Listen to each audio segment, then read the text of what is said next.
Дэлхийгээр нэг тархан суусан хөдөлмөрч бол монголчуудаа шинжлэх ухаан тань мэдхүйн од мөндөр сувгийн хамт олонны зүгээс сайн сайхныг хүсэн мэдчилж байна.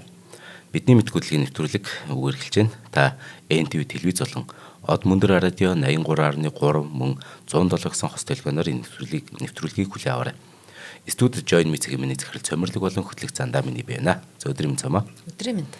За нэвтрүүлгийг маань аялах боломжийг хүн бүр дүрээтэй Join Me цагийн минь болон сэргийгт хэрчим хүчний EcoFlow гэдэг брэнд байгаа. Тэр EcoFlow брэндийн Монголд аль биесны онцгой дистрибьютор Avandra компани ивэнтгэж байгаа.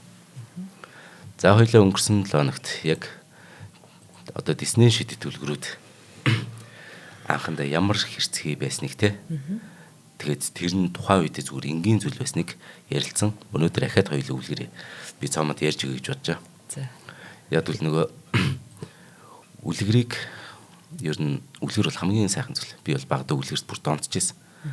Уншаагүй ч баг үлгэр ховорхон байсан дөө Монголыг одоо хэвлэгдсэн үлгэрүүдээс. Гэхдээ энд их сонин үлгэрүүд бас байт юм байна. Энэ 10 цагийн минь гэдэг одоо бидний одоо нэг сайт үүдэг тань мэдхүү. Тэрэн дээр хулан 8 жилийн өмнө нэг хүүхдэд уншиж өгөхөд төхөөрөмжгүй 10 үлгэргээд ийм нэг нийтлэл оруулсан ба. За тэрнээс би цаамаа өнөөдөр 10 үлгэр ярьж өгье. Disney шидэт үлгэрүүд дэлхийн ертөнцийг өөрчлөх хүртэл үлгэр гэдэг ер нь их харгас хэрцгээ. Маш аимшигт дадал явдлаар дүүрэн бүр ихэнх нь тийм эмгэнэлтэй байсан ба. Тэгэхээр одоо энэ 10 үлгэрийг та хизээч хүүхэд дээр нь бол ярьж өгөхийг хүсэхгүй л болов. Тэгэхээр хэдүүлээ томчууд зориулж тэ насанд хүрэгчтэй зориулж тийм гоё үлгэрийн ертөнцөөр аялаа. За галуу маллагч охин гэд энэ үлгэр иргэлээ. Тэгэхээр энэ чагсаалтын ихэнд ах トゥ кремийн үлгэрийг оруулсан ба. Эртээ урдын цагт нэгэн хатан өөрийн охиноо хүнтэй гэрлүүлэхээр өөр улс руу явуулах болж гэнэ. Хатан сайхан сэтгэлд бусад ээж нарын адил охиноо байдгаар нь гойж гоодод өөрийнхөө цусаар хамгаалт хийж өгöd. Нэгэн зарц охинтой цуг Фалада гэж нэртэй тийм нэг ярддаг морь унулан холын замд үтсэн байгаа юм л да. Хэсэг явж байгаад гүнжийн ам цангаж зарц охиныг холгүй хуурсж байгаа голоос ус авчирч өгөхийг хүсчээ. Гэтэл зарц гүнжид үйлчлэгээс татгалзаад ус уумаар бол өөрөө очиод уу гэд. Охин гол руу очиод ус авахар тонгоод л хувцсан дээрх ээжийнх нь нөгөө цус нь арилчих гинэ. Хамгаалт авах. Тий хамгаалтын цус нь. Ингээ гүнжийг ямар ч хамгаалтгүй басныг харсан зарц охин тэр дараа очиж хувцас хунар морийг нь булаа авч өмсөд морийг нь булаа аваад гүнжид өөрийнхөө зарцын дайшин зэгэмсүүлээд үннийг чи хинт чилгүй шүү гэсэн андгаа тангараг тавиулчих. Хэрв гүнж ам өчөг өгөхгүй бол түүний хідэн хэсэг тасчаад эзгүй айн гүнд хаяна гэж сүрдүүлдэг. Ингээд тэд явсаар хөрс зэрэгэлдээ хаан тус тэрхэд зарц өөрийгөө гүнж хэмээн танилцуулж харин жинхэнэ гүнж галуу маллах болж. Зарц уул мөрөө балахын тулд хөөхий нөгөө ярддаг Флада гэдэг нэг адуг мал нэдлагчд өгчд. Үнж найзаа алдсан гүнж махны худалдаачинд мөнгө өгөөд Фаладагийн толгойг хотын хаалган дээр өлгөхийг гуйж байгаа юм л. Ингээд гүнж өдөр бүр морины толгойтой ярилцвал. Нэгэн өдөр нэг хүү гүнжийн алтан үснээс сугалж авах гэтэл малгайн салхинд хийсч араас нь гүн одож. Тэгээд хүү хаанд очиод өдөр бүр хатын хоолгон дээр морины арга ястай ярилцаж зогсдог, цаг агаарыг удирддаг нэг хачралтай охины тухай ярьж өгч байгаа юм л. Хааны сонир цан хөдлөөд гүнжийг дуудаж авчирад өөрийнх нь түүхийг ярьж өгөхийг хүсэн. Гэвч гүнж амлалт төгсөн учраас чадахгүй гэж хариулжээ. Хаан улам бүр хачирхан охиныг өөрийнхөө бүх түүхийг зуух руу хашгирвал сэтгэл нь амарнаа гэж зөвлөдөө. Тэгээ охин зуухны ам руу хашгиран босын явдлыг ярьж байхад харин хаан гадан зогсоод бүгдийг сонсдог. Ингээд хаан үнэн учрыг мэдэж жинхэнэ гүнжийг өөрийн хүүтэйгээ гэрлүүлээд зальт муу зарцыг торхондгийн хадаад амь тавих хүртэл нь хотоор өнгөрүүлэн явуулд. Гэтэ яг хүүхэд бас сонсохоор л юм те. Яг хідэн насных вэ гэдгээс л шалтгааллах юм байна л да. За саяных 10-т нь одоо 10-т нь 9-т нь 8-т нэг хүртэл явах юм. За 9-т нь Хаанс гэдэг нэртэй зараны талаар яриа. Мөн л ах トゥ кремийн үлгэр. Нэгэн тосгонд эхнэр нь хүүхэд төрүүлдэггүй тийм нэг гэр бүл амьдардаг байж л те. Аргаа орсон нөхөр нь үр хүүхэдэл заяж байвал зараач байсан хамаагүй. Бүр зараа төрсөн ч баярлаад бурхандаа залбирх болно гэдэг. За. Тэгээ бурхандаа залбирч өгч. Гэтэл бурхан түүний залбирлыг сонсоод хөөхий золгүй ихнэр нь хагас хүн, хагас зараан хүүхэд гаргаж. Ингээд тэд хүүхэдтэй Хаанс гэдэг нэр хайрлав. Бэлхүүснээс дэше зараан биетэй, доод хэсэг нь хүний биетэй тийм аимшигтэй төрхтэй Хаансыг эцгийнх нь 8 нас хүртэл зуухны ард хийгээд орхичих. За. Хачиралтай нь Хаанс гэхдээ 8 жил зуухны ард байсан мөртлөө үхээгүй. Харин нэг өдөр аавда өөрт нь дахиад авчирч өгвөл дахиагаа унаад ойд очиж амьдрнаа гэж хэлдэг. Тэгээд ойд хонь хариулж цуур хөгжим тоглон амьдрах болов. Нэгэн өдөр тэр улсын хаан ойд төрж Хаанстай таарад зам асуусан чинь Хаанс хааныг эргэж очиод өөрийг нь шагнах тухай зарлиг бичиж өгнө гэж хэлэх юм бол зам зааж өгье гэдэг. Хаансын нөгөө бичиг үсэг тайлагдаагүй яагаад ч мэдээд дахиад унсан хагас хүн хагас зараан битээ жаалгүй хаан тусад харагдвал даруйхан барьж аваарай гэдэг зарлиг биччихдэг байхгүй. Хэсэг хугацааны дараа ахин нэг ой төрсэн хаан Хаанстай таарад зам асууж байгаа юм л да. Энэ хаан гэхдээ харин Хаансыг хуурахыг хүсдэггүй. Харин хаан тусдаа эргэн очиод хамгийн түрүүнд харсан зүйлээ Хаанст өгнө гэж амласан бөгөөд хаан гэртээ очиод хамгийн түрүүнд үзэсгэлэн тохноо харчихдээ. Хаанс эхний хааны усад очиход цэргүүд түүнийг өргөсөөрөө хааны охины одоо гимтэхийг оролцсон гэд жадлан хөөждөө. Дараа нь Хаанс нөгөө хөөгж дуугдж явжгаад хоёр дахь хааны усад очиж гүнжтэй гэрлэхээр болов. Тэр хурмын дээрээ зараан хувцаа тайлж цэргүүдд өгөн шатаалахад жинхэнэ хүн болж хуурдаг гинэ. Энэ гайгүй юм тий. Би өөр ер нь зарим нь анх удаа уншчаа. За 8-д нь гаргүй охин гэдэг үлгэр. Нэгэн тэрэмчин ойд нөгөө мод хагалж байтал нэгэн өвгөн түн дээр ирд юм байна л да.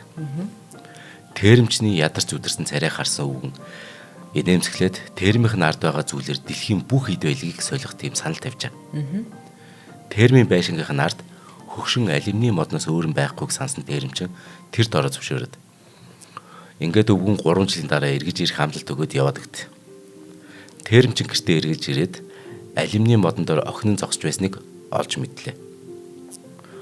Өвгөний дүрд хуурсан чөтгөрийг ирэхэд тэрэмчний охин хамаг биеэ сайн угаагаад шохоогоор тойрог зураад дотор нь зогсчдаг байхгүй. Охин чөтгөр гар хүрхийн аргагүй тийм хитрхи цэвэр ариун охин байлаа. Тэгсэн уурсан чөтгөр тэрэмчнийг охиндоо ус өгөхгүй байхыг шаардав. Гэвч охины нулимс бүх хэр бүртгийг арилган охин цэвэр ариун хэвээр байсаар л байлаа.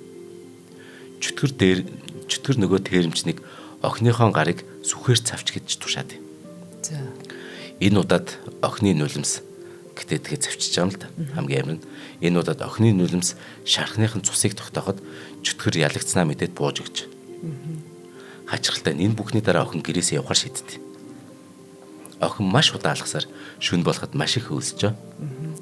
Тэгээд тэр явсаар хааны цэцэрлэгт хүрээлэнд тулж ирж байгаа юм л да. Цэцэрлэгт хүрээлэнд тэгсэн дүүрэн алим, лир, сагсаан ургасан хэдий ч тойруулаад маш их устай шуудуугаар хамгаалсан байж.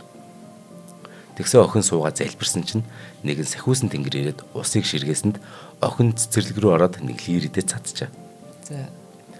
Маргааш өглөө хааны цэцэрлэгч нэгэн гаргүй сүнс цэцэрлэгт нь орж лир хулгайлгыг харсан тухайга хаанд мэдэгддэг. Хачиралтай явдлыг сонссон хаан цэцэрлэгт нуугдаад тэгээ байжсэн чинь шүн нөгөө охин ирээд лир авч идгийг харав. Тэгсэн хаан тэр охинд дурлаад тэр даруй түүнтэй гэрлэгээ шийдээд цалин цагаан мөнгөөр үзэсгэлэнтэй гар хийлгэж өгч байгаа юм л да. За. Охинд дүнгүүлсэндээ нөгөө ууралсан чөтгөр энэ тухай мэдээд хааныг дайнд явсан нөгөө хойгоор хааны ээжд нь эхнэр болон хүүхдүүдийг нь цаазлгсан хуурамч захиа явуулчихдээ.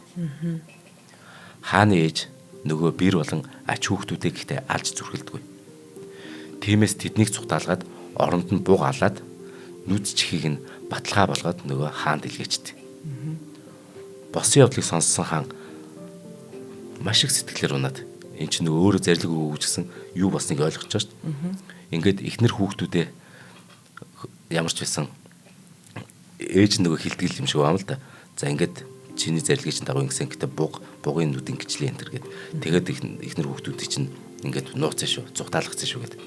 Тэгсэн нөгөө хаан ихнэр хүүхдүүдэд олтол юу ч идэхгүй, юу ч уухгүй гэдэг тийм тангараг тавьчихжээ. Хэдийгээр бүтэн 7 жил өнгөрсөн ч гэсэн бурхан ямартайч хааныг өхүүлсэнгүй. Хаан хад чулуу бүрийг ширхэгчлэн ирлээ үргэлжлүүлсээр тэгээд хаан ихнэр нь нэг хааны ордноос холгүйх нэгэн жижигхэн байшинд амьдарч байгааг олж мэдчих. Эхлээд хаан түүнийг таньсангүй. Учир нь охины 2 гар нь ургасан байжээ гэдэг. Сүртэй үлгэрээ те. Хаа очиж айтайхан төсгөлтэй юм. Харин тийм бэ. За, 7-д нь 3 навчит могоо гинэ. Бигт нэр бүгдийг анх удаа уншиж байгаа юм шүү дээ. Нэгэн хаан маш үзэсгэлэнтэй боловч тун хачин аршинтай тэмдэг гүнжтэй байж. Олон сайхан залуус гүнжид хайр сэтгэлээ илчлэн гэрлэхийг гуйдаг боловч гүнжийн тийм хачиралтай нөхцөлийг сонсоод бүгд зүгтэн оддог байжээ. Гүнж өөрийг нь үхсний дараа өөртөө хамт амьдараа буршинд орох тийм хүнтэй л гэрлэнэ гэдэг байсан юм. Нэгэнт надад хайртай бол намайг байхгүй басаа амьдрах ямар хэрэгтэй юм бэ гэж гүнж хэлдэм байна. Тэгсэн нэгэн ядуу тариачин хүү мөнгө амин зуулгаа залуулахын тулд хөлсний цэрэг болж л дээ. Тулаан эхлэх үед хүүтэй мүр зэрэгцэн тулдж явсан ихэнх нөхд нь алагдсан хэдий ч хүү харин амьд гараад үлдсэн нөхдөд манлайлан ялалт байгуулсан ба. Хүүгийн эр зөргийг үнсэн хаан хүүг ингээд шагнаж урамшуулан хүлэг баатар болгосон. Тэгсэн хүү ордон дотор явж байгаад нөгөө үзэсгэлэнт гүнжийг хараад дурлаж орхисон. Тэгээд гүнжийн болцлыг нөгөө зөвшөөрч чамайг өгөх юм бол би дагаад өгнө надтай гэрлээч гэдэг. Хүннүгийн хан шиг юм болж байна. Ингээд гүнжийн болцлыг зөвшөөрсөн учраас тэд гэрлэж. За тэр хоёр маань он удаан жил ажралтай сайхан амьдарч байдал нэг өдөр гүнж өвчнөөр нас оров. Залуу хоёр амлалтаа санан зүхтах гэсэн боловч цэргүүд түүнийг гүнжийн буухан дотор цойж зорхиод явчихтыг. Чи амлалтаа биелүүлэх хэрэгтэй гэдэг. За ингээ хүү буухан дотор хүлээгээ сууж байсан чинь ханны тэр нэг ангарахаар нэг могоо гусан орж ирэхэд эхнэрийнхэн цогцыг хамгаалахын тулд могоог алд.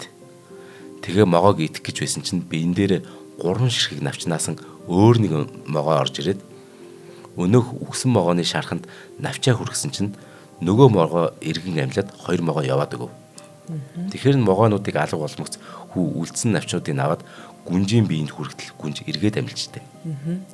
Ингээд тэр хоёр бунхнаас гарч хөлөг онгоцон суугаад цайзын зүг явжээ. Гэвч навчнууд гүнжийн харин ааш цанг ихэд өөрчилсөн байлаа. Гүнж хөлөг онгоцны ахмадад туралцдаг. Тэгэд тэр хоёр гэрлэхийн тулд хүүг ус руу шидчихжээ. Үүнийг харсан нэгэн зарц хүүгийн амийг аваад тэр хоёр гүнж ахмад хоёроос урьдан хааны ордонд очиж бүх бос явдлыг хаанд хэлжгэн. Ингээд гүнж хөлгийн ахмад хоёрыг ирэхэд хаан тэднийг цоорхоо завинд сун далаагаар явж өөхөх ялгаанаач. Гэтэл ямар гачаа.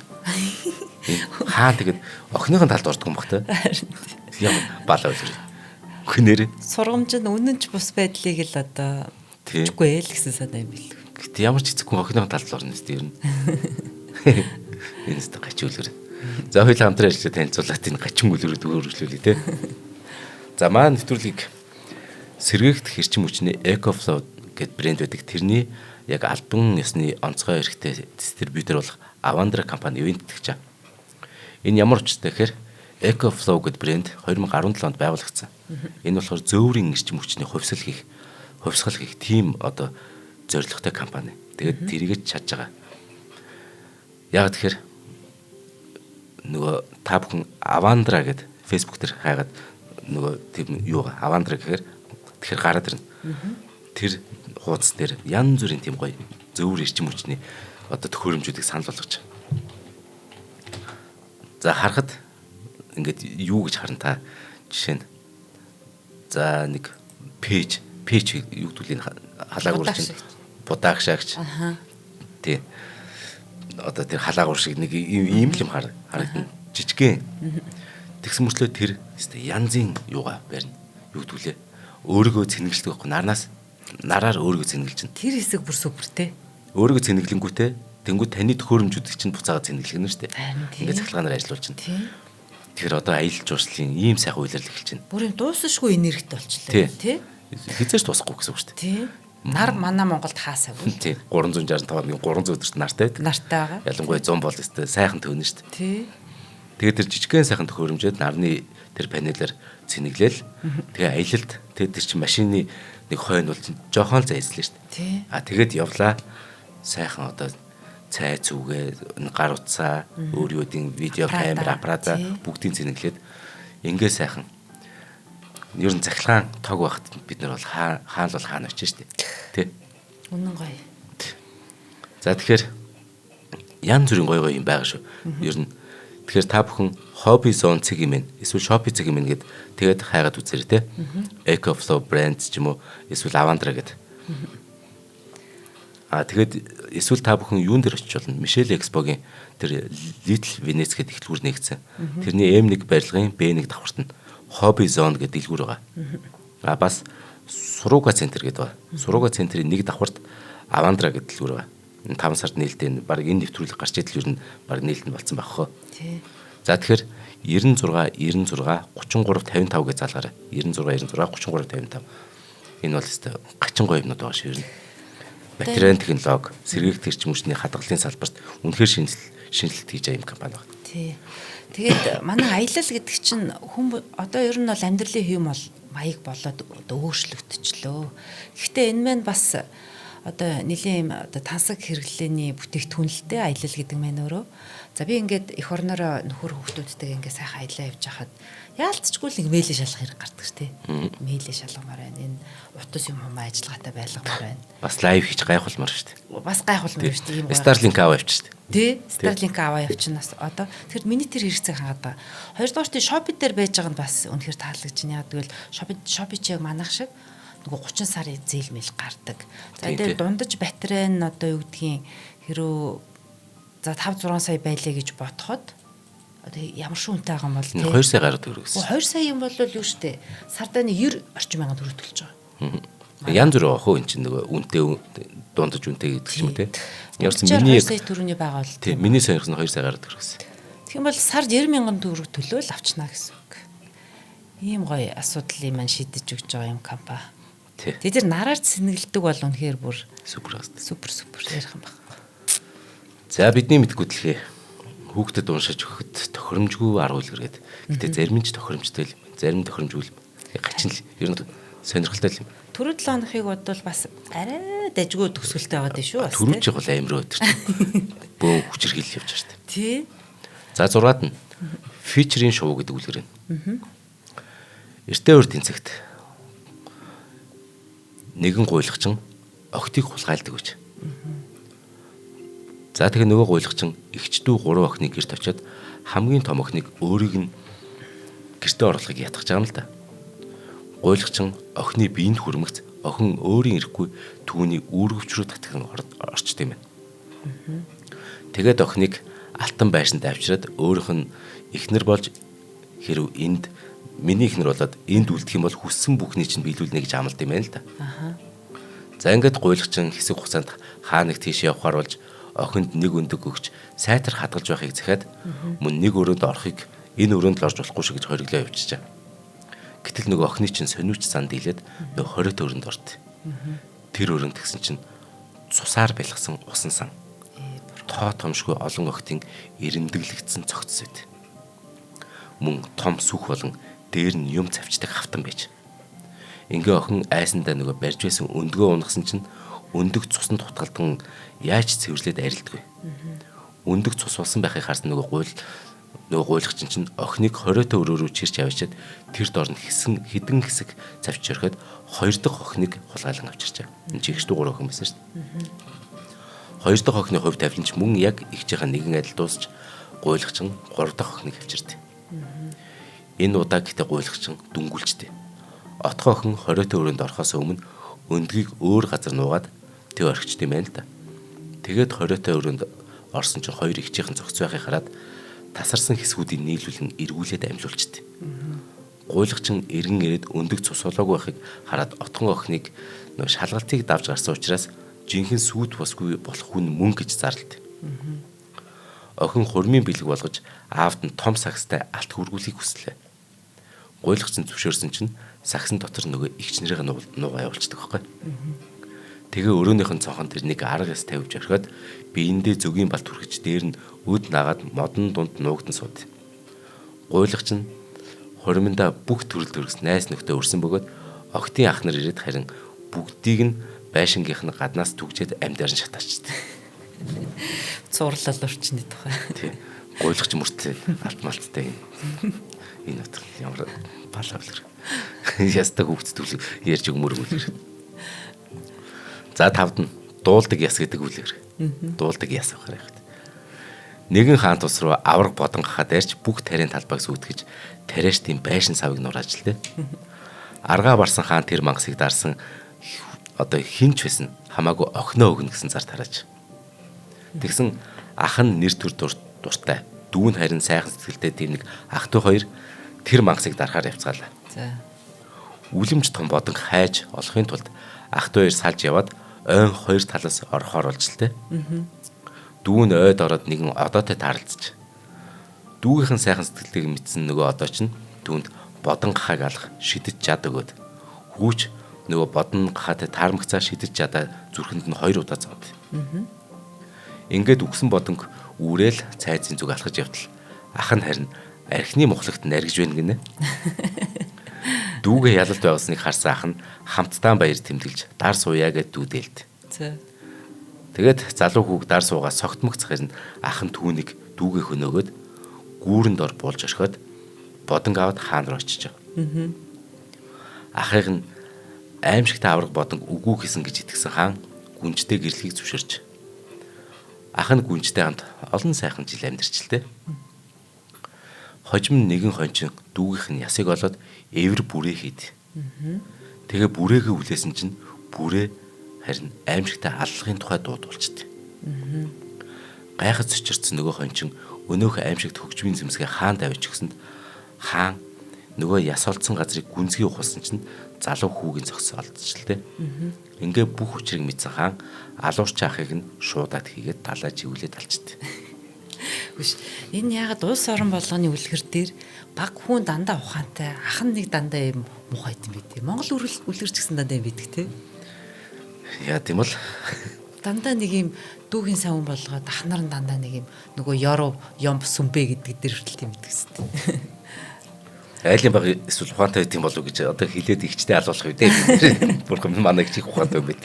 Гэхдээ ингэж хэлдэггээд ухаантай учраас наваг алчихгүй л бидээ бас. За дөрөвт хоолье ээж гинэ. Энэ үлгэрт 2 охинтой бэлссэн эмэгтэй тухай гардаг юм байна л да. Нэг нь түүний төрсөн охин. Гэтэ тэр нь царай муутай, муухай ааштай, залхуу. Харин өнөөх охин болохоор дагуур охин. Ажилсаг, үзэсгэлэнтэй, сайхан сэтгэлтэй. За ингээд хойд их дагуур охиноо худгийн дээрээс суулгаад хуруу нас нь цус шүүртэл утас ээрүүлж. Тэгсэн нэг удаа охин ээрүүлээ санамсаргүй худаг тунагчлээ. Тэгээ яахаа мэдгүй сандарсандаа худаг руу үсрэн орд юм байна. Тэгсэн охин ухаан ороод хартал худаг дотор биш. Үзэсгэлэнд ногоо нугад сэржээ. Үл мэдэх шинэ газараар алхаад явж ирсэн чинь дотроо дүүрэн талхтай зуух тааралдаад талхнуудыг нөгөө шатхаас өмнө гаргаж өгөхийг охиноос хүсд юм байна. Зуухан л хүсэж байгаа бол тоо. Харин тий. Охин талхнуудыг гаргаад цааш явж исэн чинь дүүрэн жимстэй алюминий мод алюмнуудыг нь түүж өгөхийг гуйжлээ нөгөө мод чинь. Тэгэхээр нөхөн алюминий модны хүслийг биелүүлээд эцэст нь хойлоо ээжийн байшинд ирж гэн. Навсгар байшинтай үзшгүй муухай хөгшин эмгэн охиноос гэрийг нь цэвэрлж өгөхийг гуйв. Охин эмгэний хэлсэн бүхнийг гүйцэтгсэн чинь нөгөө таларсан эмгэн охиныг хөлнөөс нь толгоо хүртэл алт эрдэнээр хучиж ээрүүлийн нөгөөд хүний ертөнц рүү буцааж гэнэ. За нөгөө тэгсэн дагуур охиноо дүүрэн алт эрдэнд хучигдаад эргэж ирэхийг харсан хойд их төрсөн охиноо худаг руу оруулжтэй. Гэвч ааш муутай залхуу охин зуухнаас талхыг гаргаж алюминий модноос жимсийн түүж тусалсангүй. Тэр хитрхи залхуу байсан тул хоол ээж биеийг нь алт мөнгөөр биш харин хизээж биенээс нь салахгүй давирхай хөлнөөс нь толгой хүртэл наагаад буцаасан гиндэ. Жавар өөртөө орсын үлгэр те. Тэнд. Яг үү шүү дээ. За хоёлаа юу вэ те? За би 3-ын уншаад. Илбдүүлсэн Баатар гэдэг үлгэр гинэ. За.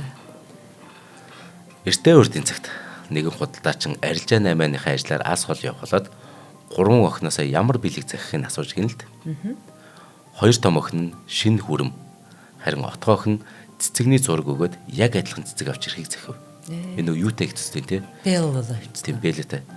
Тэгсэн худалдаачин 2 том охины захиасыг авсан боловч цэцэг болоогүй. Отхон охины зураг дээр шиг цэцэг болж чадахгүй л байлаа.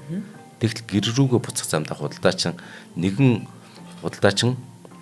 нөгөө охиныхын захисан шиг цэцэг багсаад л ургасан тийм цайз олж харсан юм байна. Beauty and the Beast болоо шүү. Тийм л юм байна.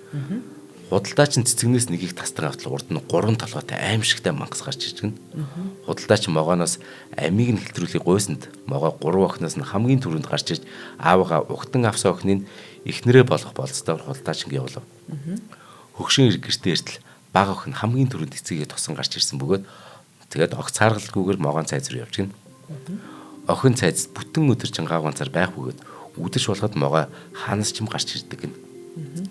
Эхэндээ могоо охиныг өөрийнх нь орны дэргэд унтахыг шаарддаг байсан бол сүүлдээ хамт унтахыг хүсдэг болж гэн. Гэвч могоо өглөө үзэгдэхгүй болоод шөнө гарч ирдэг хэвээрэл байлаа. Могоо нөгөө охинд маш их хайртай болжээ. Тэ охиныг гэр бүлээ санан гуниглахыг хараад оройдоо эргэж ирэх болцоор гэртээ ярихыг зөвшөөрөв. Охин гэртээ очтол түүний аж арал татаарсан 2 эгч нь нүдээ сонгиноор арчин нулимсаа гойжуулаад ганцхан шүнд гэртээ онохыг ятгаж гин. Энэ яс гоё нүдээс сонгиноор арчаад нулимсаа гойжуулаад гинэ. Охин эгч нарыг асгарч үйлж өгнө гэж итгэхэд хамт хоноод өглөө цайз тэргээрл могоо биш өө гунигаасаа болж өгсөн үзэсгэлэнт хаахуугийн цогцос хэвтэж байсан гинэ. Ай сүртэй үлгэрсэн тий. Нөгөө үлбэр дээр чинь нөгөөдөг чинь гарч ирээ өлсөндөө энэ гүнжээ идээд исэн үгүй юу? Харин тий. Beauty and Beast энэ. Тий. За маань нэвтрүүлгийн хамтран ажиллагч байна. Миний яг өөдөөс хараа сууж. Гэтэ би цоомоогоор биш яг өөрөө тайлбарлаж үзмэр санагдаад. Энэ Join Me гэдэг Join Me цэг юм ингээд та бүхэн ороор. Энэ үнэхээр гоё аяллаа платформ. Яг тэр энд 100 гоё аяллууд байгаа. Яг оронгууд л одоо Вьетнам, Дананг одоо хаяаны аялал гэдэг байгаа. Тэгээд яг үнэн хэдэн өдөр вэ те хэрэг зээлэр яваас хард хэдэн төгрөг болох вэ гэд тэр болгоныг одоо ингээд маш дэлгэрэнгүй байдаг. Жишээ нь би одоо яг ингээд шууд Вьетнам, Дананг, хаяан арал руу ингээд орё гэж бодъё л д. Яг оронгууд эхний өдөр яг яах юм. 2 дахь өдөр яах ингээд энэ ингээд дэлгэрэнгүйтэй. Тэгээд сард те 115,093 төгрөг өгнө гэдэг ч юм ингээд бүр задаргаатайгаа. Тэнгүүд ингээд хойшоо явхаар Ордос Чингисийн онгон дахих аялал гэж байна. Хөх хот Ордос ухаан аялал гэж байна. Тэнгүүд манай Join Me яа тэгэхээр за ингээд газраар явъя гэж бодъё л та хэдүүл Улаанбаатар замын үед ирээн те тэгээд цаашаа Орц гэхэд ямар ч замын үед нөгөө ирээн хүртэл бол манай Join Me-хэн хүрээд өгч шít. Тэгэхээр Join Me-хэн маань яасан гэхээр Хятадын одоо яг өвөр Монгол одоо тэр аялын компанитай одоо шиф ярилцаатай тэнд үнэхээр мундаг тийм гайдууд хүлээж байгаа. Мэдлэгтэй, чадвартай, сэтгэлтэй өвөр Монгол те залуучууд. Тэгэхээр одоо чинь хэдүүлээ Чингисийн онгон дахих аялал дээр явлаа гэхэд 8 өдрийн аялал. Үнэн нь ердөө сая төгрөг. 1 сая 50,000 төгрөг. Та энэ сая төгрөгийг хүртэл зээлэр явж болно. Тэгэх юм бол та сард 45,000 төгрөг өгнө. Юу ч яриад байдаг. Нэр яасч гоё хямдхан. Гэх мэтэр Чүнчин, Чиндүү гэд тэ аялал байна. Хятад, Солонгос, Японы круиз аялал байна. Энэ ихэд 4 сая төгрөгийн үнэтэй 15 өдрийн аялал шүү дээ. Усан онгоцон дээр тэ ямар гоё. Тэгээ өдөртөө чинь буугаад нөгөө хотуудаар явж шít. Тэгээ зээлэр сард ердөө 173,000 төгрөг төлнө. А бүр үнэтэй аялал хүртэл байгаа. Жишээ нь Европын тойр аялал 11 өдрийн. Энэ бол 12 сая 500. Тэгэхээр сард та 542,000 төгрөг төлнө. За ингээд ийшээ би дэлгэрэнгүй ороод харъя л да. Тэгэх юм бол эхний өдөр Франкфурт очино. За 2 дахь өдөр Франкфуртээс Парис орно. За Париста 3 дахь өдөр, 4 дахь өдөр байх юм байна, 5 дахь өдөр хүртэл байх юм байна. 6 дахь өдөр нь Парисаас Женев явна. За ингээд Монблан гэх те одоо тэр Альпийн алтартай оргил дээр очихно шүү дээ. Тэгээ 8 дахь өдөр нь Швейцараас Интерлакен гэж хаана вэ? Интерлакны Швейцарын нэг нэх гоё юу байгаа гэсэн. Хүрхрээ гэлүү, уур гэлүү. За 9 дахь өдөр нь болохоор Милан, Венец. За 10 дахь өдөр Венецээс Штутгарт. За 11 дахь өдөр нь Штутгартаас Франкфурт гэх юм те. Тэгээ Улаанбаатар гэдэг. Гэх мэтэр ингээд яг ороод үзээрэй. Бүр донтохоор. За ингээд join me цэгийн хамт олондоо үнэхээр их баярлалаа. Та бүхэн нэр ажлын амжилт хүсье. За баярлалаа. За хоёр дахь үлгэр. Тэгээд дараа нэг 3 цэргийн мис засалж гинэ. Эртний цагт нэр төртэй 3 цэргийн эмч хин авиас чадвараар шилдэг нь болохоо үзэхээр дэвэн дэлхийгэр хэрэн систем байна. За. Тэд явсаар бүглүү аймаг гүнд байдаг нэгэн дэм буудалд хүрчилтэй. Тэгсэн тэдний ярихыг сонсон дэм буудлын эзэн тэдэнд тийм ч амар итгэсэнгүй. Тийм үнэхээр шилдэг эмч нар муу юм уу биш юм уу гэд. Тиймээс эмч нарыг өөрийн авиас чадвараа нотлох хэрэгтэй гэж хэлжээ. Эмч нар ч гэсэн сайрхах боломжийг уухаантаас зөвшөөрөд эхний эмч гараа таслаад, хоёр дахь эмч зүрхээ гаргаад, гурав дахь нь нүдээ ухаж гаргаад өглөөнд буцааж хийж гэнэ. Эмч нарт биеийнхэн тасарсан хэсгийг буцааж нийлүүлэх шидэд шингэн байсан учраас хин хин сэтгэл амар байлаа. Дэм буудлын эзэн зар цохинд эмч нарын тасарсан эртнүүдийг өгөөд өглөө болтол сайтар хадгалахыг даалгажээ. Гэтэл шөнө охины хайртай цэрэг ирээд тэр хоёр нууцаар гарч явсан хойгоор нь муур ирээд өнөөх эртнүүдийг ичиж гинэ. Арайчтай манай эмч нарыг яаж байгаа бэ? Охин эргэж ирээд эмч нарын эд эргэтэн алга болсныг хараад цэрэг ирд уучраа хэлсэн чинь цэрэг бүгдийг нь аргалж өгөө амлажаа. Тэгээд цэрэг талбай дээр өлгсөн нэгэн хулгайчийн гарыг авч бас гахаан зүрх суглаад хэргийн эзэн муурын нүдийг ухаж аваад зар цохинд өгчгөн. Өглөө нэмч нар өөртөө эргэтнийг шидэд шингэнээр эмчлээд аяллаа үргэлжлүүлэхээр яв. Гэвч эхний эмч өөрийн мэдлгүй хулгай хийж эхэлчихнэ. Хоёр дахь эмч шавар дээр хөрвөөгөөд аяллаа үргэлжлүүлэх аргагүй болжээ. Гахаан зүрхтэй. Харин гурав дахь эмчийн нүдэнд шүнжин энэнгээр тэрэнгээр гүйлдэх хулганууд харагдаад унцаж чадахгүй болов. Ямар нэг юм болсныг лавтай мэдсэн гурав эмч буцаад дэм бодолд очтол зар цохин аль эрт нөгөө цэрэг эртээ хамт зугтаж одсон байсан тул юу болоод байгааг хинч мэдж чадсангүй. Харин буудлын эзэн гурван эмчээс дэм буудлын шатааллгүй үлдээхийг гуйгаад хариуд нь хамаг мөнгө өгсөн гинэ. Энэ ясан хөгжилтэй. Тийм байна. За хамгийн сүүлийн үлгэр нэгт нь хулган шувуу зайц гурав гинэ. Хулган шувуу зайц. За. Энэ хачиралтай үлгэрт ойн дундах бяцхан байшинд хулган шувуу зайц гурав хамт амьдардаг тухай гардаг юм байна л да. За. Зайц замтай юм шиг байна. Шувуу гэсэн чинь ойгоос түлээ авчираад хулган гал түлээд зайц хоол хийдэг байж. Бүгд тус тусынхаа үүрэгт ажлыг хийгээд гуруулаа их аятай төгтөө аз жаргалтай сайхан амьдардаг байж л те. Тэгсэн нэгэн өдөр шувуу ойд түлээ түүгээд явж исэн чинь өөр нэг найз шуудаа таарч гэн. Найз нь манай шувууг илэглэн шоолоод чамайг энэ хүнд түлээгээ даажад явах чинь хулган зайц хоёр гэртээ гизээ илээд хөвч байгаа даа гэж хэлдэг. Хорон мохог. За. Шувуу бодсон чинь үнэхээр л хулганд гал түлхээс өөр юу ч хийдэггүй. Зайц харин хоол бол зуухны ажууд сууж л байдаг юм шиг санагдчихна. Тэгээ маргааш нь хулган зайц хоёрт ахиж би түлээнд явахгүй. Түлээ хэрэгтэй бол өөртөө явж дүүгээрэй гэж тэгж хэлжээ. Ингээ хулган зайц хоёр гайхсан боловч ажлуудаа сольж хийхийг зөвшөөрөд хулган хоол хийж зайц түлээнд явахар боллоо. Гэтэл зайц эргэж ирсэнгүй. Маргааш нь шувуу зайцыг хайгаал нисээд явж исэн чинь нэгэн нохой зайцыг амандаа зугаад явж байхдаа таарч гэнэ. Шувуу нохооноос найзын өшөөгөө гуйсан боловч нохой зөвшөөрсөнгүй. Ингээд зайц үгүй болжээ. Шувуу гэртээ иргэн иртэл хулган найз нь тогоотой шүлэндээ харин чанагдаад үхсэн байж гэнэ. Цочирдсан шувуу түлээний модоо хаа сайгүй тараа хайсанд гал гараад байшин шатжээ. Харин шувуу яаж яваад юм худагч чивж өгсөн байлаа. Оо. Ямар гэж үлгэр. Ховор бити ажиллаа явуулаач дээ. За юм нэг марц үлгэр байт юм байна. Тийм. За ингээд юу үсгийг ярих вэ нэр бидний мэдгүй дэлхийгээр цаомодоо ингээд хоёр нэвтрүүлгийг дараалан үлгэр ярьж өгдөг хувь тавилантай л байна. Цаомоо дөрөв охиндоо олон 10 жил үлгэр ярьсан бол би цаомод дөрөв охины ээжд нь юм хачин үлгэрүүд ярих хувь тавилан гэж байдаг юм байна. Ярьж болохгүй гэдэг үлгэрүүдийг маш сайн бич авлаа. За ингээд дэлхийгээр нэг тархан суусан хөдөлмөрч олон монголчууд минь шинжлэх ухаан тань мэдхүү бод өндөр суугийн хамт олон та бүхэнд эрүүл мэндийг мөн сайн сайхныг хүсээд юм хачин үлгэр ярьж гисэнд хүлцэл өчөж байна. Бидний мэдгүй дэлхийн нэвтрүүлгийг та эн телевиз болон од мөндөр радио 83.3 болон 107 дэлгэнээр хүлээн авлаа. Студид join me цэгийн менежер цомрлог болон хөтлөх зандаа миний бий байлаа. нэвтрүүлгийг аялах боломжийг хүн бүр төрөйтэй Join Me цэгмэн болон сэргээгдэх эрчим хүчний EcoFlow бренди Монголд хаалт биосны онцгой эрхт дистрибьютор Avandra компани бэлтгэлээ. Баярлалаа цаамаа. Баярлалаа. Нэвтрүүлгийг хүлээн авсан Нарны аймгийн монголчуудаа баярлалаа. Одмөндөр сувг нь энэ мэдчлэн таны мэдхүйн мянган нэвтрүүлгийг 2026 оны 7 сарын 1 хүртэл та бүхэндээ хүргэх юм. Их хэлээрээ шинжлэх ухаан танин мэдхүйг түгээхийн үлсэд нэгтгэх хүсвэл та бидэнд хандив өгөх боломжтой. Та нэг нэвтрүүлгийг 100 төгрөгөөр буюу 1000 нэвтрүүлгийг 100 мянган төгрөгөөр үнэлээд биднийг дэмжээрэй.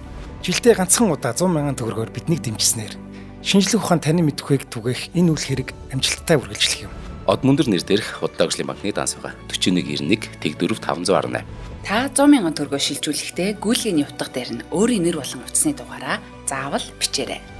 100 мянган төгрөг хандалснаар Одмөндөр сувгийн алтан гишүүн болох юм а.